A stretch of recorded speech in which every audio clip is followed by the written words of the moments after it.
Hey, what is up, guys? This is Claytown here, and I thought I'd just give my quick little reaction to Fuller House Season 2. Yeah, it just was released this morning, and I've watched all of it. I started at 2 a.m. as soon as it was on there, and just got finished with the last episode of Season 2, and yeah, so here we go. So first off the bat, I gotta say I loved Season 2. I think for the most part it was a great improvement over Season 1, and I really loved Season 1. And as a fan of the original series, Fuller House is really it brought everything that was great from Full House and it's modernized it, which I love. That's what I love about Season 1. And Season 2, they've really done that so much better. And in season one, they brought a lot of the guest stars like Uncle Jesse and them a lot, and they didn't do that as much in this season. They only did it like 3 or 4 of the episodes. It felt like that they guest starred, but yeah, it really became more of its own show about the new children and uh, DJ, Stephanie, and Kimmy's characters, and it's become its own show of season 2, and I really loved that about it. So season 1 ended in a cliffhanger with DJ kind of had to choose between Steve, Steve from the original series, her old boyfriend, and Matt, the kind of new guy that she was interested in season 1. And season 2 starts out, and it doesn't really tell you who she chooses, and ultimately Steve and Matt have new girlfriends. And for a couple episodes, I'd say 2 or 3, I think, um, those two guys have their girlfriends. And the funny thing about Steve's girlfriend is her name's CJ, and she's pretty much exactly like DJ. So clearly, Steve has a type. Clearly, if he was going to move on from DJ, he had to pick someone just like her.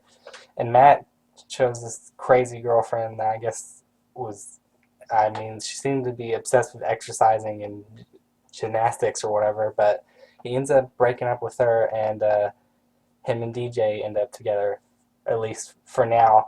But the thing I noticed about this season is even though they're together and a lot of people were like Team Matt or Team Steve or whatever, I was a Team Steve guy, and from what I noticed throughout the season, even though in the first season they didn't show that much, but Steve was clearly the guy that connected the most with DJ's kids, and it seemed like the people writing the show realized that. So in this season, it seemed like they really were trying to make Matt more of the kid guy. So I guess they were doing that to kind of justify him and DJ ultimately getting together. However, and this makes the Team Steve people probably really happy, is they really started showing the feelings and connection between Steve and DJ this season a lot more. Like they hinted at it a lot, and they kept on teasing their feelings for each other a lot. And Steve, even at one point, after he'd already kind of won, when they brought presents, him and Matt brought presents for DJ's 39th birthday.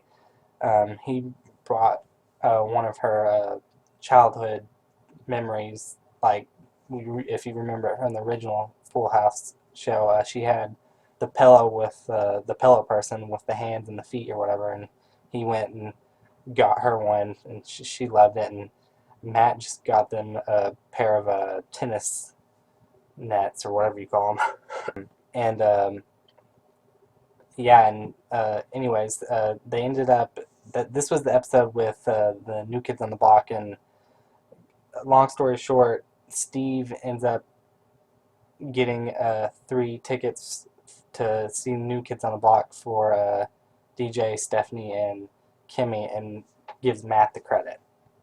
And in a later episode, they go to their high school reunion, Kimmy and DJ, and she runs into a couple of the other old boyfriends that she had after she had broken up with Steve on the show in Full House, and they kind of make fun of that, and that's great. The one guy that's the smart, like nerdy guy that with the glasses was in there, and then one that I didn't really recall. He was kind of like a tougher guy, And they even brought one of Kimmy's old boyfriends, the whatever dude, and he was actually smart, and he became a motivational speaker, and that was great to see him be like whatever again. That was great.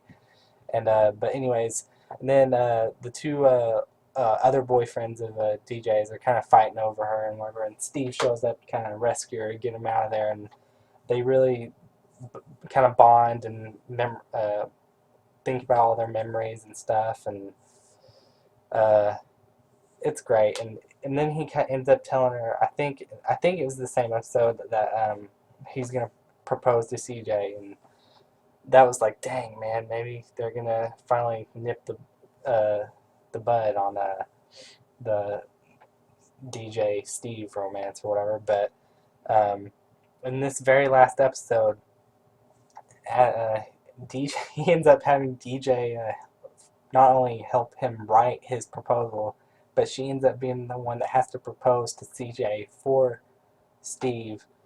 And then as they're all kind of celebrating and stuff, after Matt shows up and they've like kind of sitting around or whatever, they kind of uh, DJ talks to Stephanie and Kimmy, and she admits that she was gonna choose Steve, but she's happy. She says she's happy now with Matt, and she's glad that Steve is happy.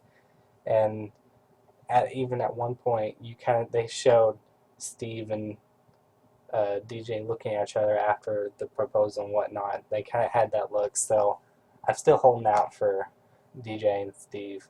We'll see. Season 3. Hopefully, I'm sure that there'll be a season 3. This was a great season. It was better than the first season. Yeah, that's my Fuller House season 2 review. Overall I loved it. I can't wait for more.